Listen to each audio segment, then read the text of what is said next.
I'm back. I'm back. It's been a while. Can't even lie. Um, and the reason why I'm back, specifically, is kind of due to luck. I mean, firstly, it's April 1st right now. March just ended, and along with March ending, a kind of crazy few months in my life has just ended. And I know when I made this channel and when I first started making videos, I was saying I wanted to optimize it as kind of like a personal journal to myself. And I think now, especially at the end of the month, it's a good time to make a personal journal for myself, but then also kind of a newsletter almost of what happened in the past few months. So I don't know, if somebody else was looking into me, they would get an idea of what I've been doing over the past few months, or if I look back at myself, I can get an idea of what I've been doing in the past few months. But anyway, I actually have no idea what I last spoke about on here, but I know it was in the new year. It was right at the end of the new year, and I know I was mostly working on my project to produce hydrogen with bacteria, specifically with purple sulfur bacteria. And I've been going sort of heavily into actually growing the bacteria, or I've been trying my best, at least, like as much as you can. I mean, they're anaerobic bacteria; they'll die if they're exposed to oxygen. So there's a few very niche, kind of weird ways that you can grow these bacteria that I'm actually trying to do, because there's not much research on it. But the thing is, with this project, that I didn't realize is it's kind of a wholly new way to make hydrogen. Like not just in terms of like, oh, we're gonna use the bacteria and waste hydrogen sulfide to make hydrogen, but in terms of looking kind of in the past, or at technology, like bacteria that already exists, because bacteria kind of is like technology. The bacteria I'm growing, I don't plan on having to do anything to change them, right? No extensive gene editing would be required for bacteria like this. All I want to do, and all I think I have to do, is optimize to grow these bacteria in the right environment and give them the right input so that they produce the most amount of hydrogen possible. And that's kind of, it goes against the grain of how technology has been developed over the past few years. Because really, we used to use bacteria for a lot before we started using petroleum-based products. Biological processes, like living creatures, have evolved amazingly over billions of years to break down and build up different forms of chemicals. That's what metabolism is for living creatures.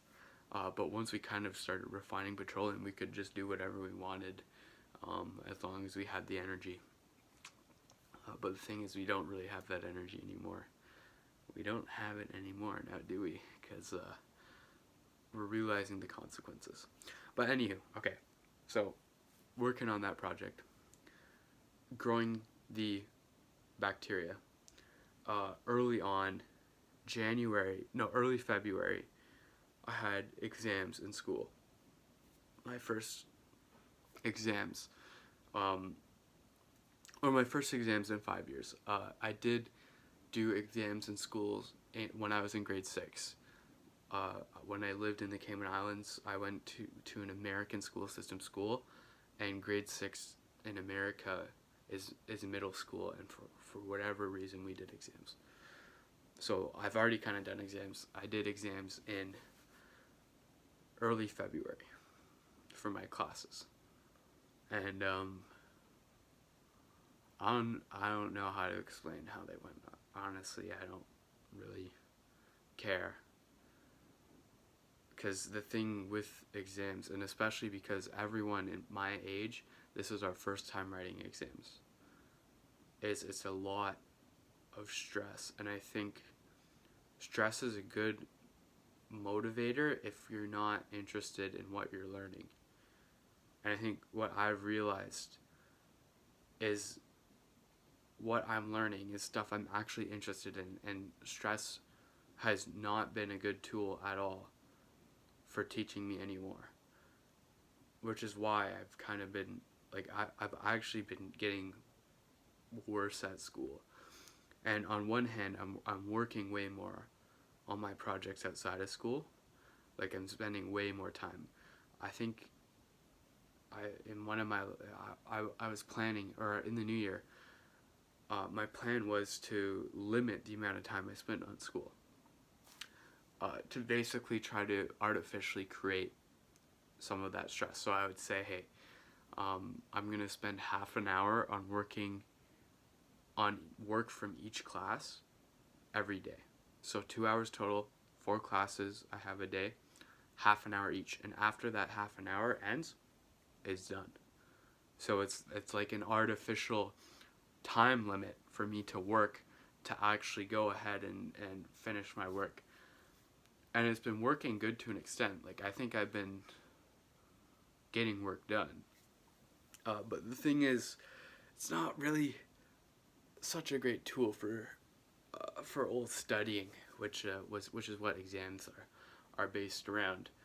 And I kind of knew that going into exams, and honestly, I'm kind of fine with it.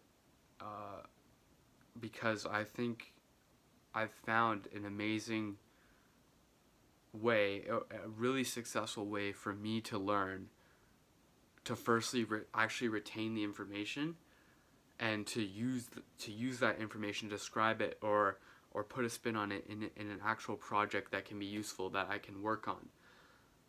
And instead of just being able to regurgitate it on a test.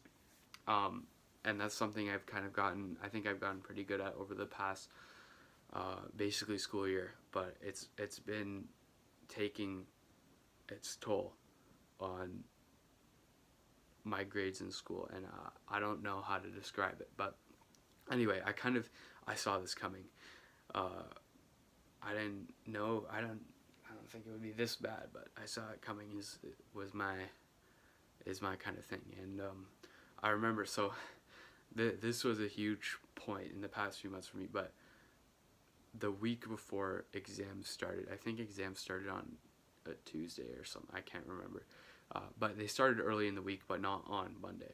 And on Sundays, I go downtown to Toronto. I take the GO train. I go downtown and I volunteer at, it's kind of a school. It's called Apollo School. It's not an actual school as in like kids go and they sit and learn stuff. It's like an extracurricular. It's like TKS, if you know what that is, but for younger kids. And what it does is it basically teaches them mindsets, skill sets, work ethic that they need to work on big projects. Right? I guess like big projects like I work on, but at a younger age, which I think is really cool. And the thing is, when you start at a younger age with these kids, and the directors are really good at working with younger kids, they show so much growth. And I can't wait to see what these kids are like when they go, if they go, but when they go through programs like TCAS, and when they actually get out into the world. Like, I think that there can be so much impact, even more than just ordinary TCAS kids, but people who started off even earlier, because really TCAS is 2 years. It's a 2-year long program. It's not a terribly long amount of time, and even though you can learn a lot in it, it's kind of a limit. Going from 0 to 1 is kind of a hard limit, and it's a hard thing to do in those 2 years. And I think when you do things like Apollo, when you start at a younger age, you can get to that 0 much easier. But anyway, I like to volunteer down there. To work with the kids, first of all, and I know it sounds so cliche, like I don't like. This is. I'm gonna be very blunt. I don't like volunteer culture that much, or I don't really know what volunteer culture is, but like volunteerism. Because here's the thing, okay?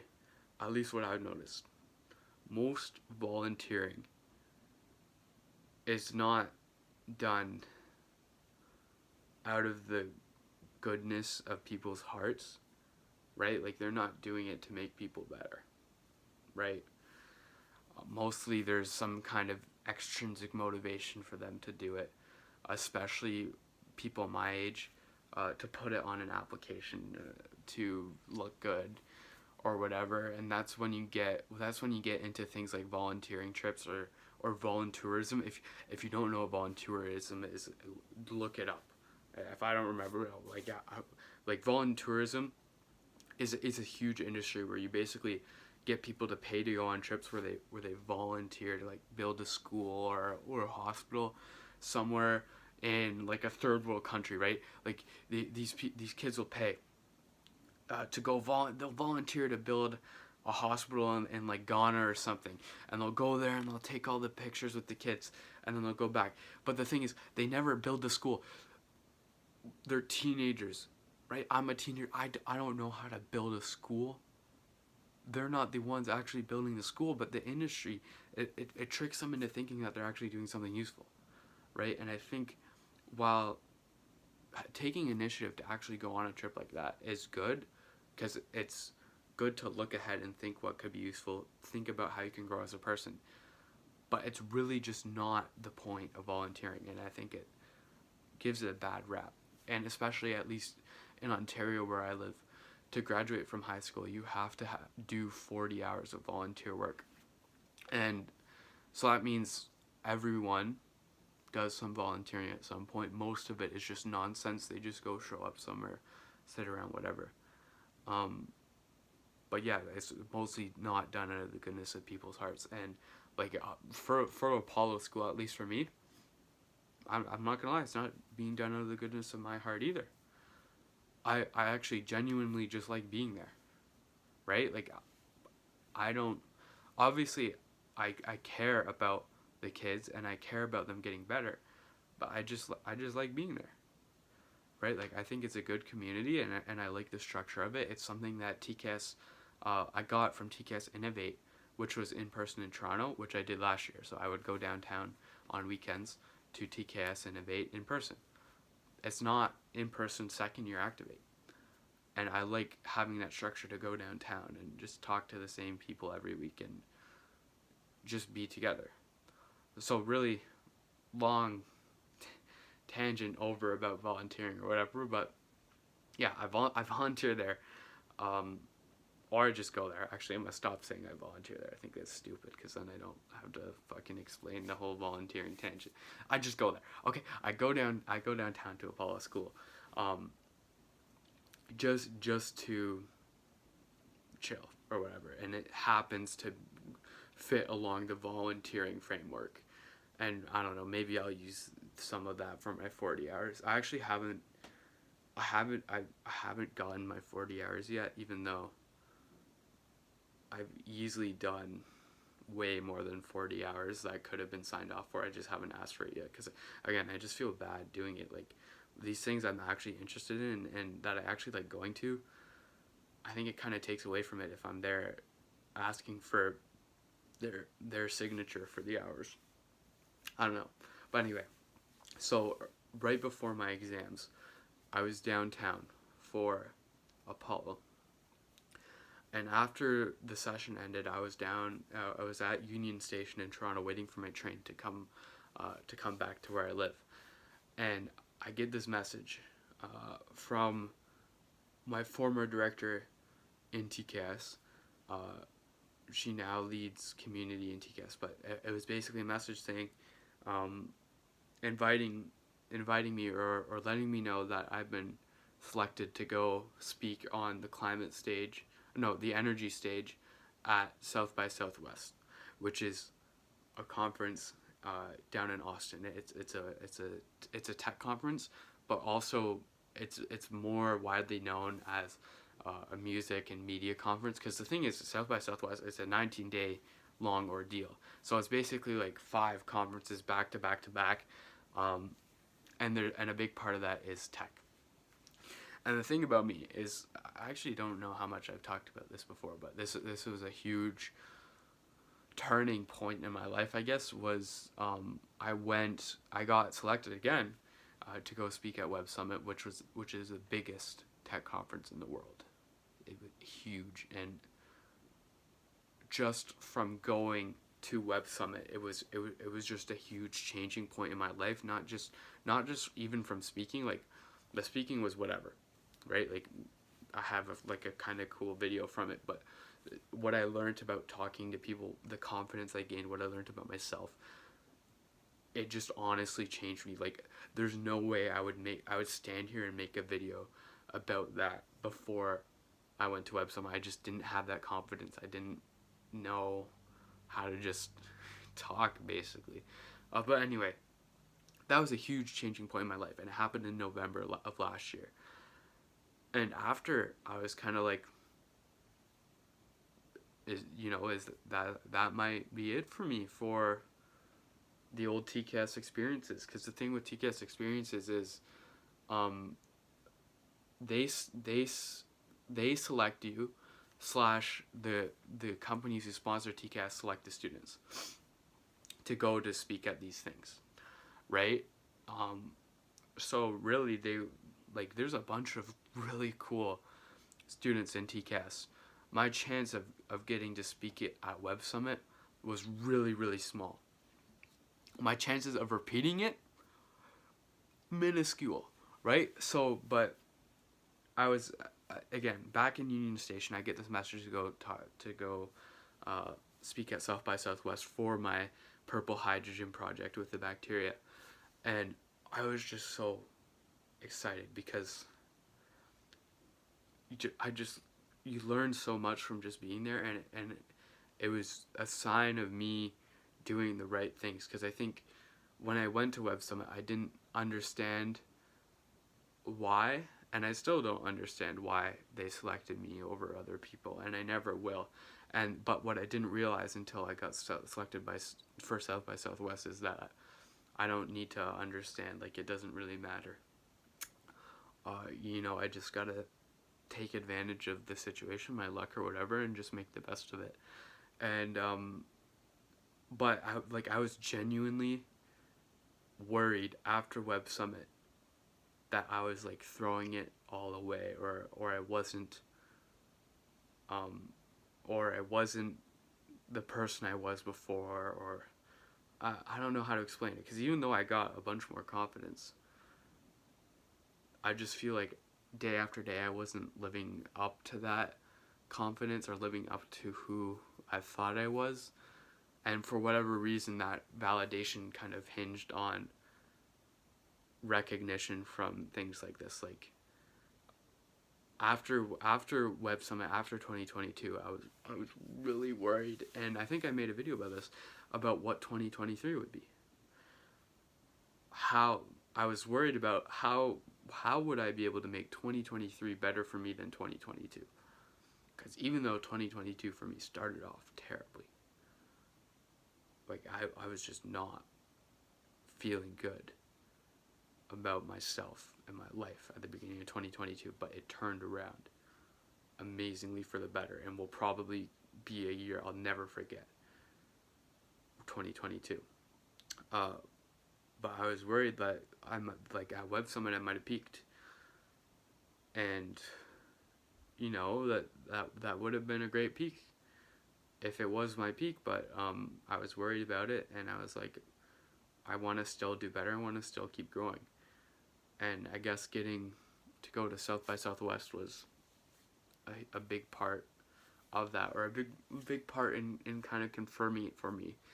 And so yeah, I did get to go to South by Southwest in early March, to go speak about a project I love, which, again, I learned so much just from being there, like specifically about presenting, because this at South by Southwest, I was literally speaking about my project. I wasn't really speaking about about a project at Web Summit. I was doing an AMA with the head of AI at Shell, Dan Jevons. So no, not much preparation required for that, but this at South by Southwest, it was me. I was putting myself out there. I was saying, here's my project, here's my hypothesis, here's what I think about hydrogen, here's why I don't like hydrogen, here's why I think we can do better. Which is challenging because, you know, it ruffles some feathers, of course, but it's what I love, and what my goal is. It's not necessarily my life goal, but my goal for living life right now is to see this project through. Even if my bacteria don't work, I want to get the idea out there more, so because especially when I was talking to people at South by Southwest about the idea, there'd be so many people who are like, oh, what if you did this with this bacteria, or what if, have you thought about this? And I think the framework of thinking I went through to get this idea was very unique, and I think it can be applied by other people to so many areas within hydrogen to make it better. So firstly, to get the idea out more is seeing it through, but then also confirming if it's viable or not. And I just want to get it done, because even if I fail, I can learn so much from it. But yeah, so when I got the message to speak at South by Southwest, I was so excited, and it was right before my exams, which I knew I would kind of do bad on. Which kind of gave me all the more reason to not let it get me down, and not let my exam slump or my school slump deter me from working on what I know is making me the best version of myself, and what I love. And I'm so glad that it worked out that way, because the events that's transpired, I honestly don't think it would have happened if I didn't have at least some form of confirmation that, hey, you're doing the right stuff. That was getting the tap on the shoulder to go to South by Southwest, because even though like the likelihood of me getting selected on my own merits again for South by Southwest is kind of low, I think from going to Web Summit, I learned a lot about conferencing and all of that. Like I think I got pretty good at networking and presenting and doing the right things. So first of all, I think I was someone easy for TKS and for the companies to have at South by Southwest, because they wouldn't really have had to teach me as much as they did at Web Summit. Like there's no initiation or whatever. Like I got to South by Southwest, I was ready to go. But then also Shell was one of the big companies at South by Southwest. Shell House was a big venue at South by Southwest, and we all got invited into it. And I think part of it might have been due to them, because me and my friend Alex, who got also selected for Web Summit and South by Southwest, we did the Shell AMA together, and I think it was kind of continuing that Shell relationship. Either way,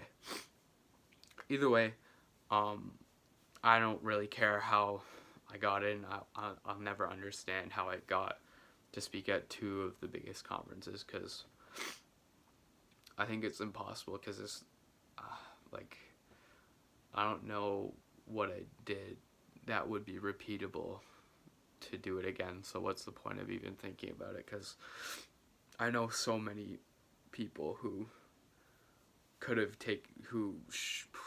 would have deserved an opportunity like that. But yeah. Anyway, so as I did my exams, as my first semester kind of wrapped up, I did an alright job in retrospect in school in terms of grades for that semester.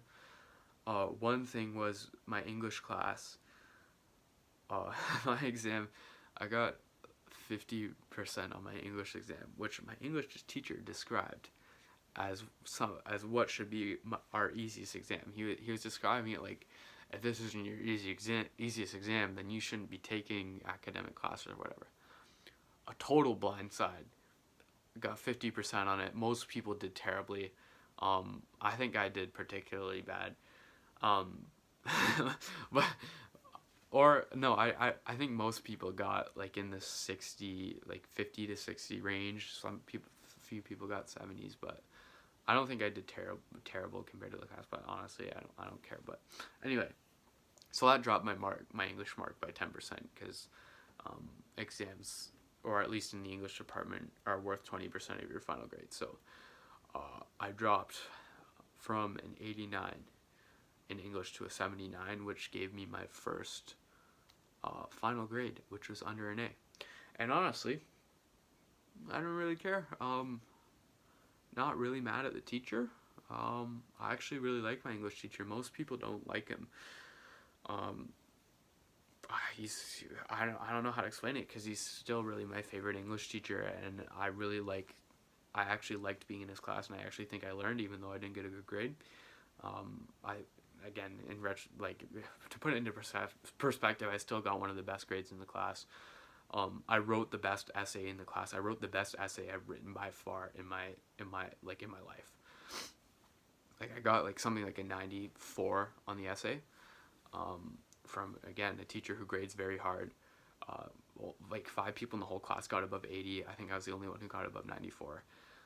But more importantly for me, last year I got, I think, like, I don't know, 74 on the essay, and then the year before I got like 68. Because the thing about, at least in my school, or this might be an Ontario school thing, is you write one essay during your English class, which is a huge deal, and it's not even really a huge part of your mark, um, but it's just a big deal. It's a big project because you learn a lot, and normally they mark them pretty hard, so you can actually learn how to write.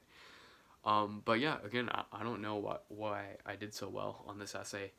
I never studied what I learned in the English class. I think writing on Medium, writing on Substack for the little bit when I did, but especially writing articles on Medium really helped with it.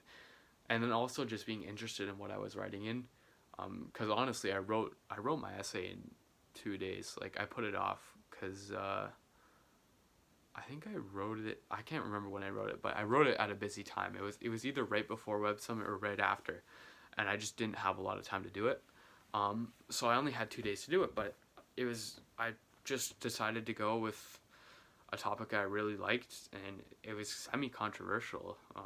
Like it was basically a denouncement of critical race theory for mixed race individuals based off of a book we read, um, which kind of matters to me. Like I'm sort of mixed race. I don't know. It's hard to describe what I am, but basically my point in the essay was that it doesn't really matter, and that we should stop thinking about it because most people are kind of mixed race or they got something going on, um, which just makes it too ambiguous for lots of people to care. But that was my essay, kind of controversial. I guess my teacher liked it. I don't know. It was an essay I actually enjoyed writing. It's an essay I think is actually a good thing I wrote. I meant to put it on my Medium, and actually I'll probably put it on my Medium soon. Uh, yeah, as soon as possible, but I meant to put it on my Medium. Anyway, so yeah, I did really good on the essay. I did bad in the class. Um, Biology, chemistry, I did whatever in those classes. Even though biology I should be the best in. Um, Actually, I don't know if I got the best grade in my class. I think it was 88, so not horrendous by any means, but not as good as I could do if I was really trying. Same thing in chemistry, but the thing is, and what I've been pondering is it really is it really the best thing for me to try if it's gonna get in the way of my other projects? Because what would make me so good in biology is my knowledge from other projects and my skill set to look deep into problems. But how did I get that? Was from basically ignoring the whole system's way of thinking, right? So I think it would be counterintuitive. Or maybe that's just cope. I don't know. Honestly, I don't know. But yeah, and then also music. I finished up the music semester. Honestly, the exam was a playing test, which I don't know what happened to me because I used to be pretty good at playing my instrument. I played tuba. Um, in grade 6, I started playing tuba. I had an amazing teacher who taught me tuba. He was he was a tuba player in one of those big marching bands down in the U.S. They played the sousaphone, which wraps around you and comes out like that. And he was a great teacher, and I think I learned a lot from him. And I think even back then, I picked it up pretty naturally. And then when I moved to Canada, grade 7, I played in my school's senior band, which is normally just grade 8s. So I played in the grade 8 band 2 years in a row. Um, and then fucking COVID hit, and I didn't play for 2 years. And uh, last year in grade 10, I came back. I was pretty bad. This year, I came back after summer again. I was pretty bad again. So on the music playing exam, I did pretty bad. Um, at least in terms of how I was playing, my teacher marked me pretty lenient because my music teacher is just a good guy. He's a hard person to describe. And again, many people don't like him or don't understand him because he has a very outgoing personality, and he really likes music, and I think he's one of the hardest working teachers. But again, many people don't like him. But anyway, he was very lenient. Like he bailed out my grade. Like I think if he marked honestly during my music class, I would have got like a 70 or maybe like a 60, but I ended up with like an 84 or something. Basically just from talking to him about it, saying, hey, like I can't spend as much time practicing music as I would like to, or as I could to get good enough to play on these tests. What can we do about it? And he was like, don't worry about it, just do your best, which is good, which is good, because I honestly was trying my best to do well in music because I still like playing, and I still like sounding good, and I'm still in the bands. And even though I was out of the bands for a bit over the past few weeks, again getting ready for South by Southwest and all of that, being busy, but I'm still in them and I still want to sound good. But anyway, on the music exam, I did bad, and then there was a theory exam. I know no theory. I didn't study it. I think music theory is honestly one of the most useless things to learn. I don't know why it's such a huge part of the music curriculum, because the thing with music theory is it's not hard to learn, and because of that, it's not really something I really think you need to know to play music. Like if you have a music theory related question, you could easily look it up. ChatGPT could easily tell you anything in the world you need to know about music theory. Any question, ChatGPT could tell you. So I was like, I see no point in learning this when I could be learning something else. So that's what I did. And again, teacher was pretty lenient on that. But anyway, after that, the new semester started. In this semester, I have functions, physics, gym, and grade 12 law. And the thing is,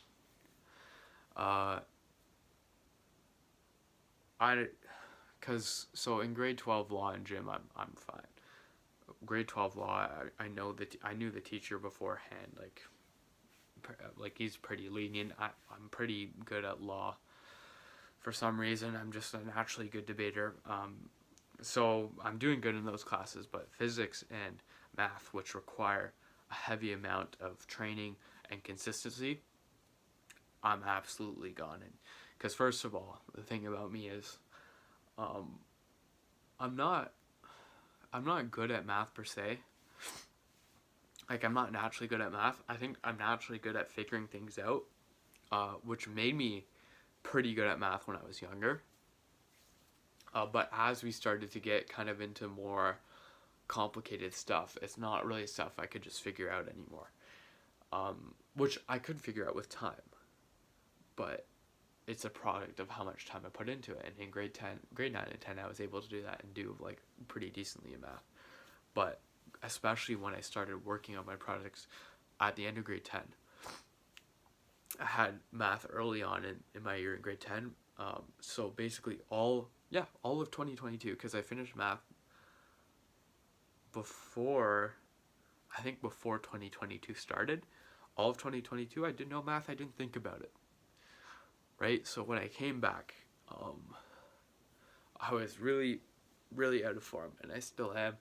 And I haven't really had the time to put back into it because, again, half an hour a day is not enough to bail me out of that. So, not been doing as well as I could have if I just had more time to work on it. But again, I think I'm trying to optimize for something wouldn't wouldn't necessarily require me to do terribly good in math. But I don't know. Like, again, maybe that's just cope. Uh, but yeah, and then physics is the same deal. Most of physics is new to me. Like, it's the first year I'm taking physics itself as a course. Again, it's a decent amount of math. Not complicated math, but it's kind of stuff you have to practice because there's a whole bunch of weird conventions that go along with physics, or at least how we're learning it with vectors and scalars and drawing diagrams and all of that, which isn't intuitive and is just stuff you have to learn and practice. Which again, I think is nonsense because you can just fucking look it up, but it's what we're learning for some reason. And at least today, when I was in physics class, or for the past few days, I've been picking up on Newton's laws. And I think the theoretical side of physics I'm pretty good at because it's basically just thinking. I'm good at thinking if I'm interested in it. And then there's not really as much nonsense behind it that you need to memorize. So I've been good at that, but again, physics I'm kind of gone into. And the weird thing is, because I'm still the same student I was before, but I'm literally just putting less time into school, and I think in before and still I'm a pretty good student in terms of like a student to have in your class as a teacher. Like, I answer lots of questions, I ask lots of questions myself to seek understanding, um, and I'm always giving my best when I'm in class. But I think, especially with these classes that require a lot of training and time to be spent outside of class, time which I don't have, I don't know, like, I feel like my teachers are kind of disappointed in me, or they can't understand me or whatever. But yeah, that's a weird new thing. Because most teachers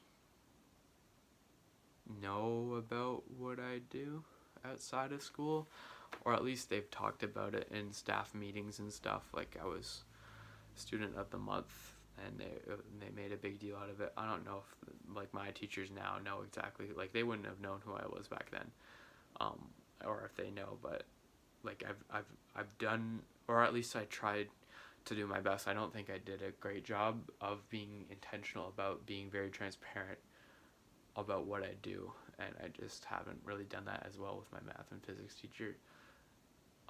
Mostly because they're like, I think they're very good teachers, and they don't put up with a lot of nonsense, right? And I think at least when the semester was beginning, I didn't have enough confidence to go up because I thought that they would just invalidate whatever I was saying. Like, if I went up and said, hey, I actually do not have time for this because I'd rather be doing this, right? And I'd rather be doing this, and here's why I think this is better for me, and here's why I think I can learn more from doing this, so this is why I'm not going to spend as much time on your class.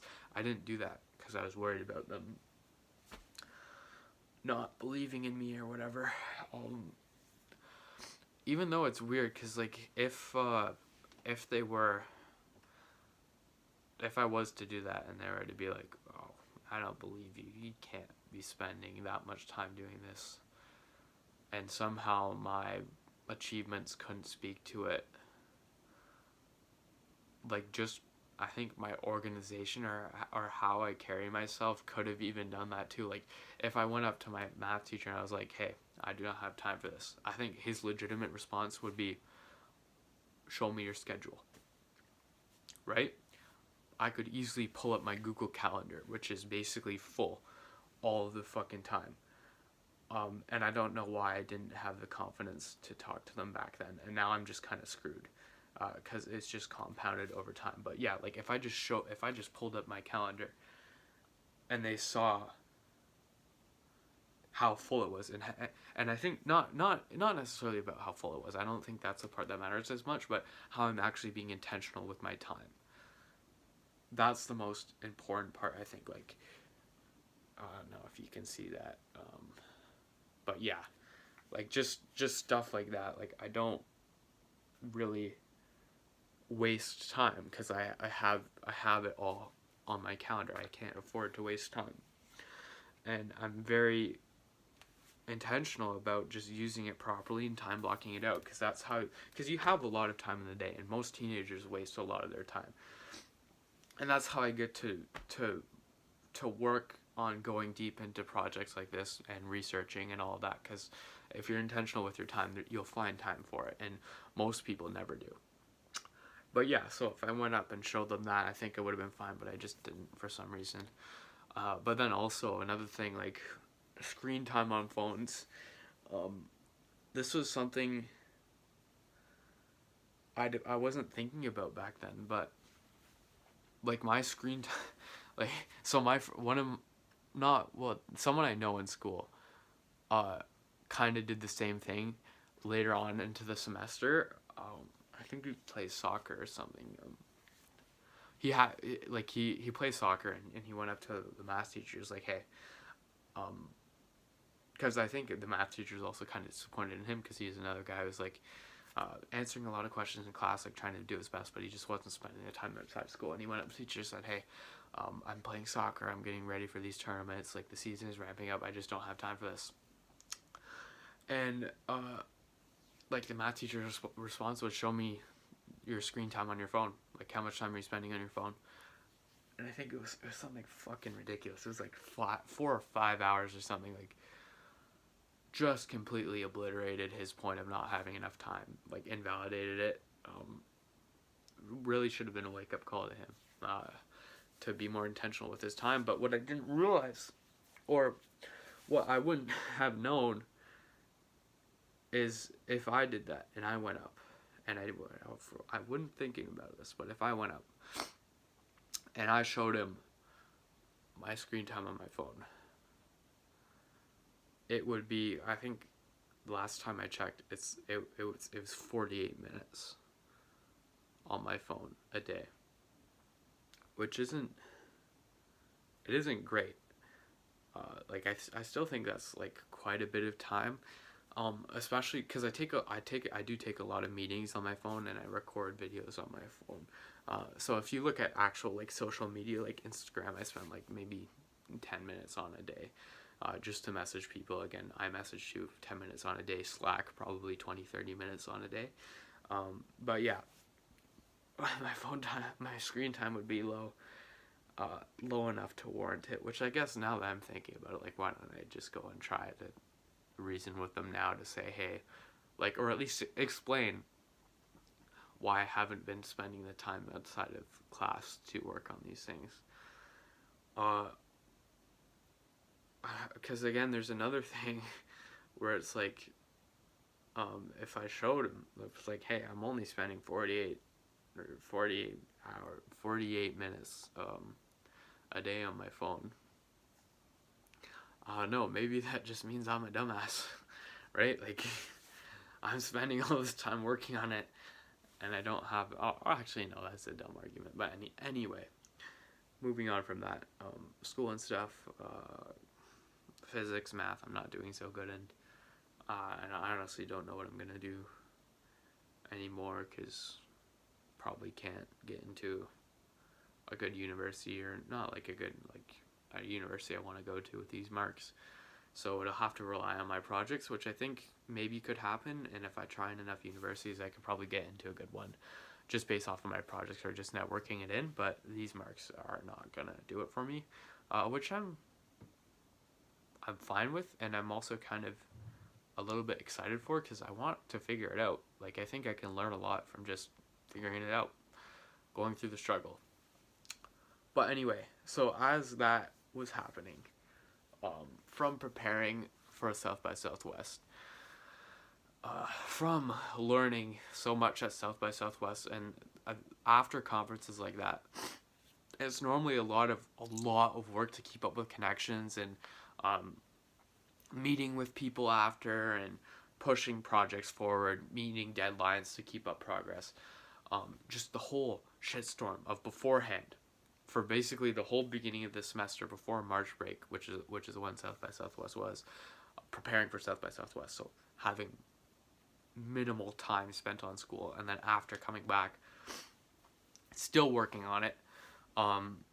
Again, still not having a lot of time spent on school, but on top of that, I was doing a pie challenge, which is something we do in the second year of TKS and activate the pie challenge, and it's pretty much a management consulting challenge that centers around economics. So pie, it's projects incentivized by economics, where basically they partner with a company, which in this year's case was CAE.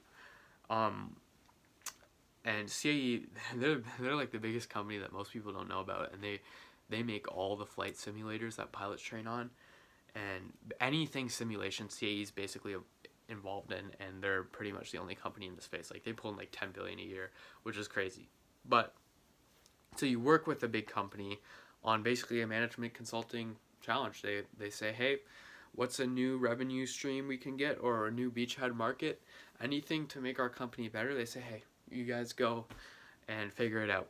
And over that time, which it started in the beginning of February, so leading up to South by Southwest, I made my team, assembled a team of people, pretty cool guys, my friends.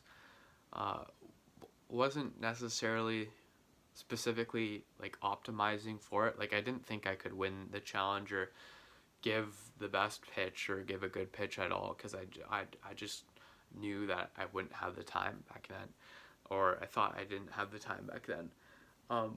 But what ended up happening was I just kind of I didn't coast through it at the beginning, but I just relied on my training almost. So I wasn't very intentional in the beginning about doing a good job in the challenge. But what that meant was I was just doing what I knew how to do best, which was find interesting problems for me to work on. And the thing about, at least with my team, was I could easily be at the steering wheel to choose problems and kind of push the team in the direction of what problems we want to work on. So that basically means I chose a problem for my team, and I did most of the work in fleshing it out. But anyway, but yeah, so I found a problem I was really interested in, which revolves around GDS systems, which all the airlines run on. All the airlines, all the travel agents, everyone who books a ticket, it all basically goes onto this big ledger called GDS, which was a system made in the 70s to centralize all flight booking information for the aviation industry. So it's literally a computer code. It's kind of like an internet for flight stuff almost, but like the old days of internet. And the thing with GDS is it's actually pretty hard to use, and you need a lot of experience to be able to use it effectively. And because firstly, it was made in the 70s, it hasn't really evolved, because if they were to innovate on top of it or push forward new ideas, the whole industry would have to unanimously accept it, because the whole industry uses the same three GDSs. So everyone would have to agree on it, which just wouldn't happen, and it would just cost a lot for retraining. So they just haven't fixed it.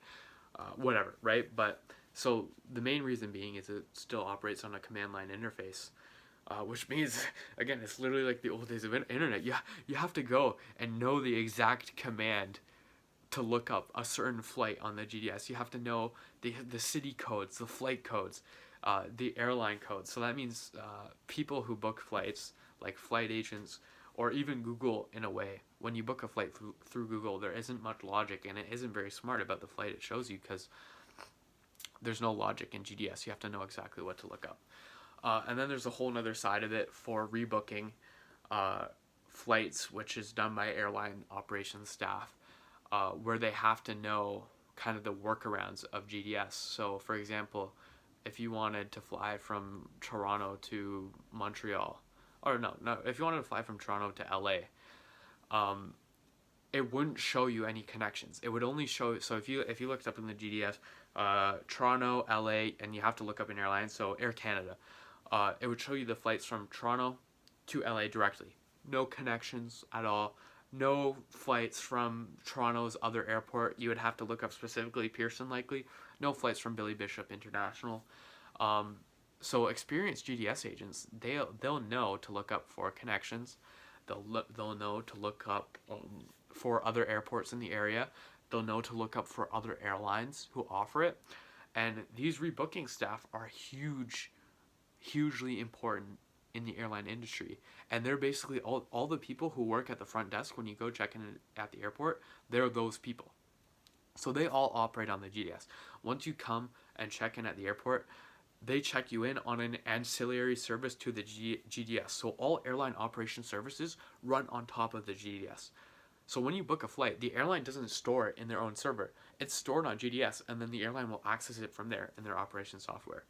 So what this means is, if people don't know how to use it, firstly, it can have a trickle up effect, where if there's accidents being made on the GDS below, or there isn't flights being rebooked properly, or it's just running inefficiently, if there's too many commands that go to the ancillary operations on top, they can crash, which happens so often.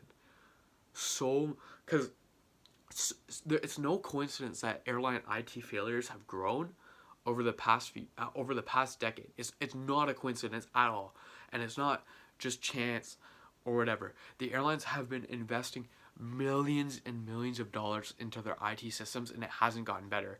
And that's because it's due to the human error be on GDS for the people using GDS. Because firstly, there's more people using GDS than ever before. Most budget airlines have actually now joined up on GDS. They historically haven't, just because it's an extra cost. It's a huge industry. It's a huge business. GDS is. Like every time you book a flight, there's like a $12 to $17 fee that goes directly into the pockets of GDS companies. So budget airlines just wouldn't bother with it. But now that there's more airlines than ever on GDS. There's more passengers than ever, which means there's more flights than ever being booked on GDS. So it's overworked. But the thing is, even though that there's more passengers than ever, the amount of agents who work on GDS has grown twice as fast as the amount of passengers on GDS, because the agents don't have enough experience. The old agents who grew up in the 70s using GDS, using command line interface, knew it like the back of their hand. They're all retiring now. And the people that replace them just have no idea what they're doing. And that results in all of these IT failures. So the next time you see an IT failure, or the next time you're delayed, it's not because some server just went kaput somewhere. No, it is human error. It is human error from the GDS being used improperly from the check-in people, and it's not even their fault, because it's such a ridiculously hard platform to use that you just need experience to know how to use it. So yeah, that's the problem I identified for the Pi challenge. CAE, basically my idea is, firstly, making a simulation of GDS, which is what CAE is best at. They make simulations, would not be a hard thing to do at all. It's a very, very simple platform. Even simulating the ancillary services on top of GDS, probably not a hard thing to do. It's a very simple service in what it is, so it wouldn't be hard to make a copy of it. But with that, firstly, what you can do is having a simulation can help innovate on top of it. It can help make it easier to learn when you're on GDS. So how you learn GDS right now, there's courses, but these courses are jokes. It's literally like a weekend Udemy course that you just go and take just to say you did it, just to get into the industry. You don't actually learn anything. I took the courses. My team, we took the courses, which was firstly to gain some experience. Also, it was just kind of trolling for fun, just to see how bad these courses were. And it was so funny because the one who taught my course, which I took a course on Sabre's GDS. Uh, he, he was an interesting character teaching the course, first of all. But we discovered he literally has a SoundCloud profile with three raps on it, like heartbreak raps, and then he has 2 romance novels and stuff. So he's just quite a character. Anyway, it's not his fault that the GDS courses are so shit. It's just how it's designed. Because also, it's just theory. You're just learning theory behind the GDS. Like, you're not actually learning the experience you need, which is specifically based for your airline and where you are, which flights you're booking on GDS. And there's also no practice involved. There's no simulation that you can work on. So firstly, for CAE, making a simulation could be useful for training. That might be something hard to implement economically. Would airlines spring for it? I don't know. It would probably be pretty hard to make airline specifically. But more importantly, if you make a simulation, you can easily make services to make using GDS easier. And my main idea is basically making a search engine for GDS. Because, again, I reckon it to the old days of the internet, where on the old days of the internet you had to know exactly what to look up.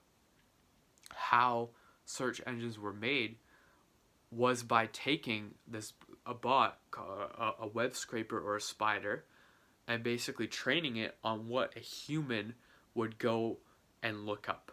So when you enter a query into a search engine, it's basically taking these bots and these spiders to go and look up what a human who knew how to use command line interface would do. And to do that, you need a simulation to train these bots. It's machine learning, active learning, to train these bots. So making a simulation would be very easy to do. And then making a web browser or a search engine for GDS would make it hundreds of times easier to use. Because then, also I'm thinking, you could easily integrate GPT into it. Not even, it wouldn't have to be,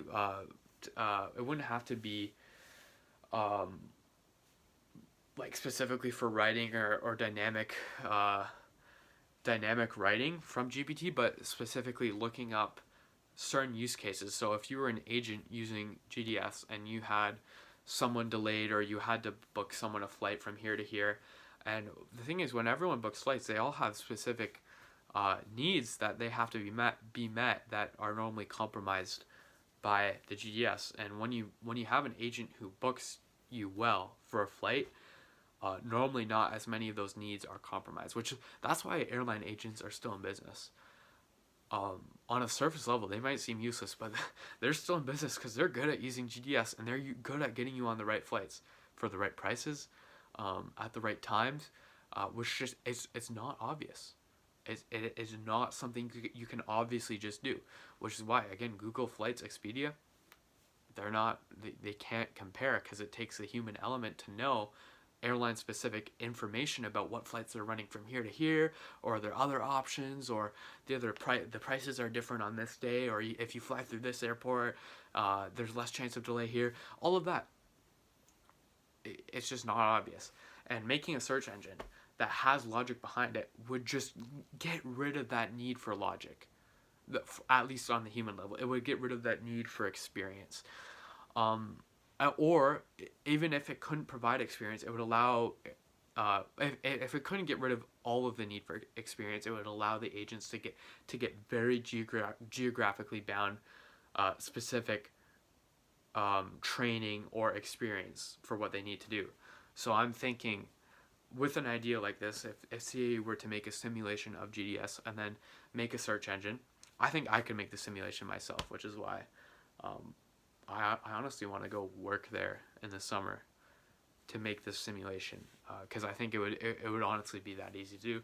Making the search engine wouldn't be something necessarily easy for me to do, but it wouldn't be terribly hard. But anyway, making the simulation and then selling it to airlines would be good for making it easier for GDS agents to use, because firstly, that means airlines have to hire less.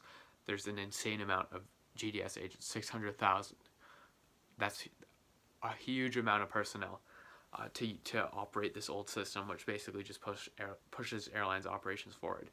But it would also remove the amount of mistakes that happen, the amount of IT failures that cost them billions and billions of dollars in delays every year. It would hopefully remove that, because it would remove the mistakes that happen that lead to those failures.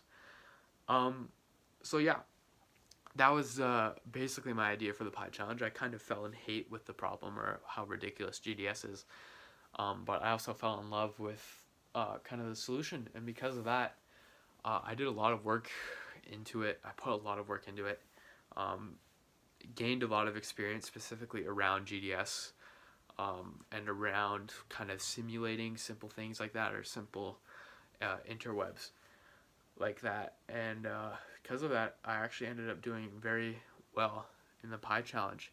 I got selected for the finals to actually pitch this and present this to high-level execs at CAE.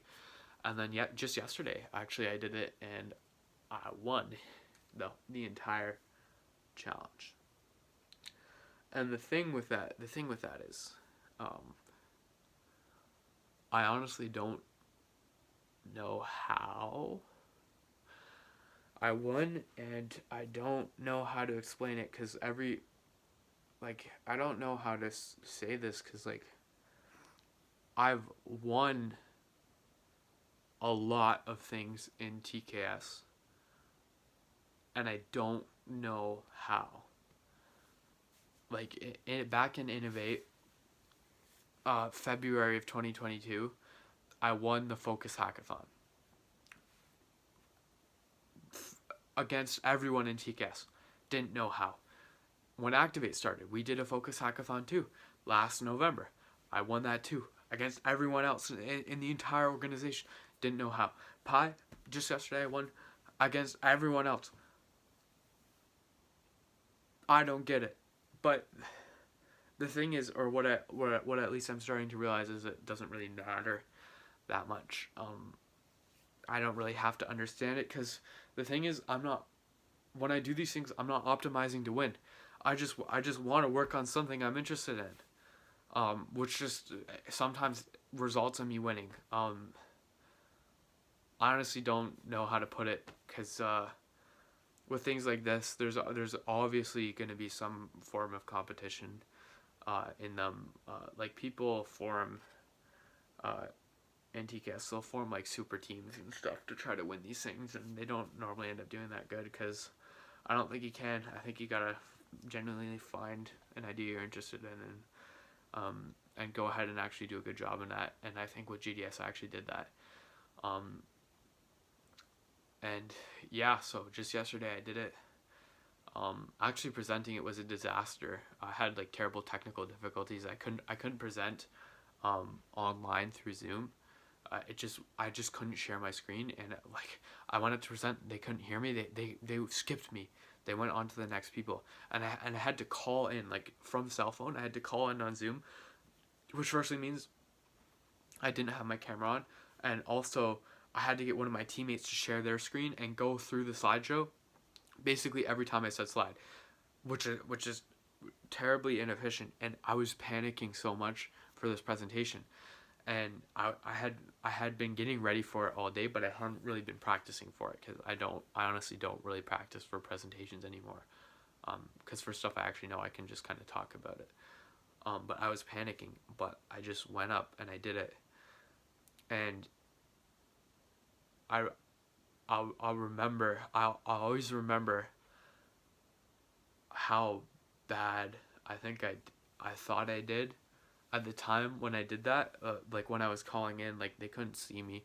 I was pacing around my room, right in front of me, right here, during the call, just calling in. And the judges, they go hard, right? These are high level executives at CAE. They give feedback in kind of the question period after you present all of that. We had a couple of good questions about the idea, which I got to explain very well, which is good, because I honestly just like talking about the idea too. There's so many different avenues that could be explored with an idea like this. But I'll never forget after every presentation, Joe, who is kind of, I think he's the VP of Innovation at CAE, he's kind of the main executive that TCAS has been working with. He, after every presentation, he would basically give feedback, say, hey, here's what didn't make sense for us, like here's what you should do better this time.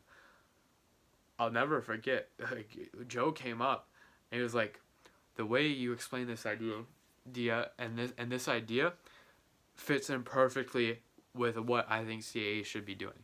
Or along the, I can't remember exactly how he said it, but it was kind of like that. It was like, this idea makes total sense, is basically what he said. And I was like, what? Like, I just couldn't understand, based off of the presentation I just gave, how he took that and understood it and applied it to CAE from there, especially compared to the presentations that just went before me, which all went smoothly. Because again, I didn't practice for it. I don't remember what I said. I just talked about GDS for 5 minutes. That's it. I had a slideshow in the background with some numbers on it, and I talked about GDS for 5 minutes, and from that he got the idea. Which, again, I just can't understand. And it worked, and it somehow it just works. And after he went off, he basically said, he was saying, like, this is a really good idea, right? And I was getting messages on Slack from some of my friends who are on different teams in the finals with us, and I got a message from my boy Alex, and he was like, good job, nice win. And I was like, what? Like, he basically said, good job, like, nice job, you won, even though the results hadn't been announced yet. And I was like, what? Like, how do you know I won? Like, couldn't I still lose? Like, even if Joe's saying I did a good job or whatever, like, couldn't something else still happen? And then also, I got a message from my director at TCAS, Brandon. Someone I highly look up to. Like, this, the directors at TCAS are insane people, insanely good at their fields. And Brandon, he Pi this year, the Pi challenge was basically from him, because every year TCAS does a Pi challenge, but with CAE, Brandon just basically carried this challenge and made it into something so beneficial, but something that I think it was so challenging for some teams, and lots of teams didn't do good or they didn't finish. But I think that was good, because it was almost like real life in a way, how Brandon made it. But anyway, we were talking right before I presented, basically organizing how I would give this presentation if I can't share my screen, or if I can't even put on my video without me lagging out. And I was basically explaining, like, hey, I'll call in, I'll get one of my teammates to do it. And Brandon messaged me, and he basically messaged me saying, good job. Right, which is something from, like, he messaged me saying, good job. I could tell you really care a lot about this, which most other teams, quite frankly, don't, and all of that, which is something I'll never forget, because it's something I would never expect from someone like him, because that's actually genuine, right? With a mentor like that, with someone who's that crazy, how you actually learn from them, you don't just get that, right? Normally, what you would expect after something like that would be feedback, or here's how you could do better, right? But he just came out and said, you did a really good job here. Like, you're clearly the only one that cared about this. Like, he said, like, best presentation of the day or something. Like, just loved it. And I just couldn't understand how, and I still can't. And I don't, again, I think it's just like with South by Southwest and Web Summit, I don't need to understand that. And I'm going to just keep doing my own thing. And with that, I won the challenge. My team and I, we won the challenge. We had a very good presentation deck too. Like, it looked very nice, which most of the credit goes to the team for that. Like, we really pulled together last minute normally to make these decks. But yeah, most of the credit goes to the team for that. Which they were a great team to work with. But anyway, Firstly, CAE loved all of the presentations, but um, when they went to decide who the winner would be, it was unanimous.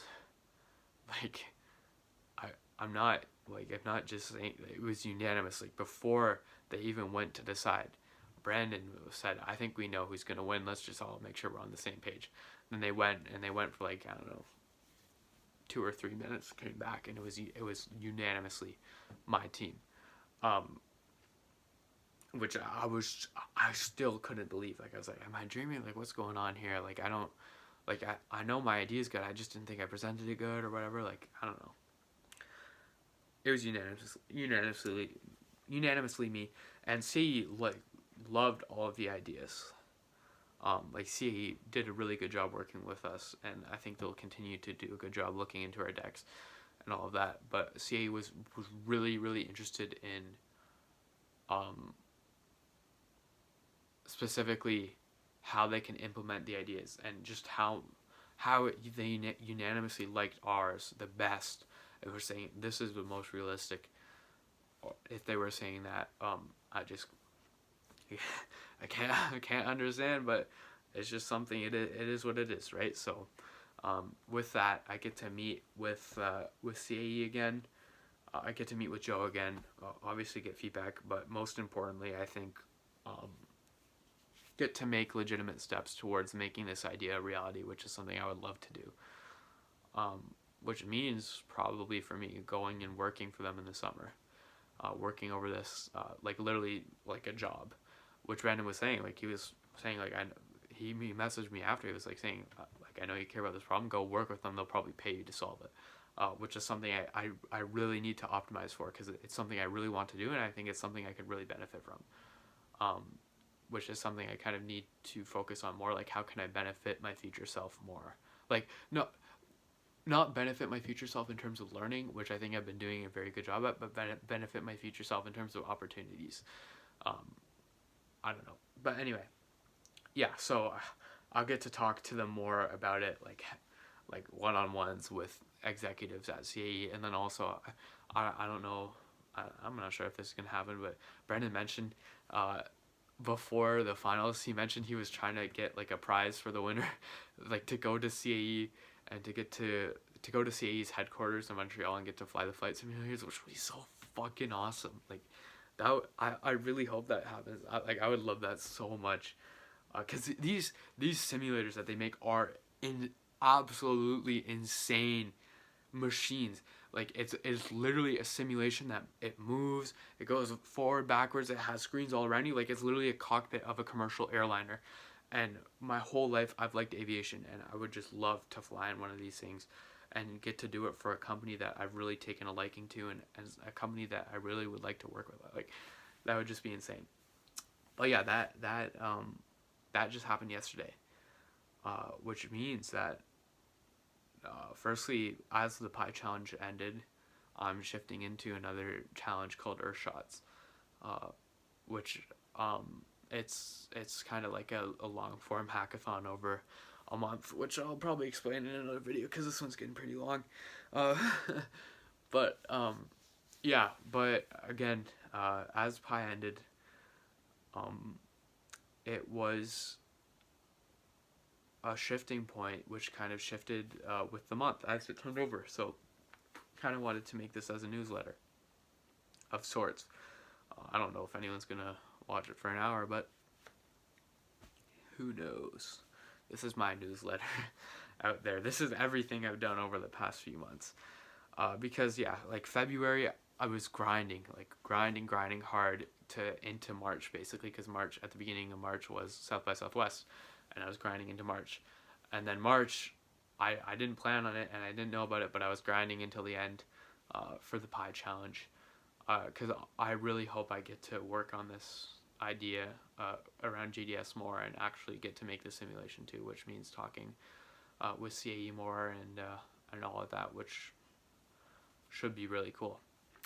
But with that, that's kind of been my crazy past few months. Lots of turns of events. Kind of changed as a person, I think. Like, I've shifted more into getting stuff done for myself, which has really paid off with the speaking opportunities, and then also with recognition from winning a challenge like Pi.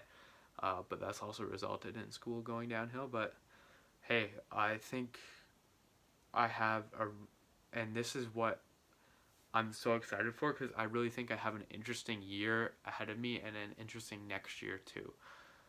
Just figuring out how I'm going to get into a post-secondary institution if I want to, or what I'm going to do after high school. Figuring that out, figuring out what I want to do with my life, at least at the beginning. That's something I'm up for, and that's something I was worried about before 2023, about 2023 being kind of set in stone as like a sequel to 2022 or something that won't match 2022. But like, hey, at least now I know I'm in the driver's seat, right? So everything I do will be up to me. I'm not really relying on any beaten path, so I'm kind of trying to make my own path in my life, and that's where I've kind of been most successful, and that's what I love. And even if I fail along the way, hey, I can learn about it, and that's what makes me me. Uh, so yeah, that was my past few months, kind of crazy. I really hope I get to talk and work with CAE more. Um, but yeah, that's it. I think I'll call this video like, I'll probably call it like March newsletter or something. Or I really liked the idea of calling it like grind into March, even though that was kind of my February mindset. But anyway, I'll hope to make these every month, or at least when I feel it like making a newsletter, because I think it's a good idea. Like, it's a good way to get a lot of information out there, even though no one's gonna watch it. Yeah, and I really think it's been a good way to just organize my thoughts on what my life's been like.